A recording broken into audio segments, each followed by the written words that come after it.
చాలా గర్వంగా చెప్పుకుంటున్నాం. తెలుగుదేశంలో ఈ పార్టీలో మేము పనిచేయటమో కాకుండా ఇలాంటి నాయకులతో పనిచేయటం మా అందరికీ కూడా ఎంతో గర్వంగా ఉంది.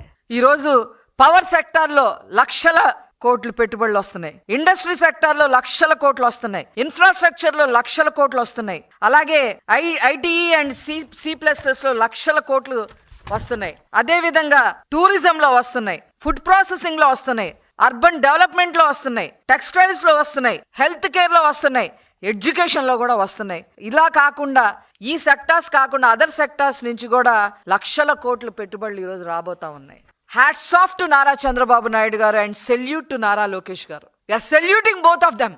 యువతకి ఒక భరోసా కల్పించారు, చదువుకున్న చదువుకి ఒక అర్థం కల్పిస్తా ఉన్నారు, యువతకి ఒక నమ్మకాన్ని సృష్టించారు నారా లోకేష్ గారు. ముఖ్యంగా చెప్పాలి అంటే నారా లోకేష్ గారిలో ఒకటి కీ పాయింట్, ఇది సందర్భం కానప్పటికీ కూడా నాకు చెప్పాలనిపిస్తా ఉంది. ఒక విషయాన్ని గనక, ఒక కమిట్మెంట్ గనక చేస్తే ఆ కమిట్మెంట్ కోసం 24 గంటలు పనిచేస్తారు, రోజుకి 24 గంటలు కూడా పనిచేస్తారు. ఆ కమిట్మెంట్ కోసం నేను కమిట్మెంట్ ఇచ్చా, నేను చెయ్యాలి అని. He will not divert at all. Divert అవ్వరు, మధ్యలో వదిలేయరు. ఏదన్నా పెట్టుబడి వచ్చి రాకపోతే వాళ్ళని ఎలా కన్విన్స్ చేయాలో చూస్తారు. ఎవ్రీడే రీసెర్చ్ వర్క్ చేసుకుంటారు, ఒక అనాలిసిస్ చేసుకుంటారు.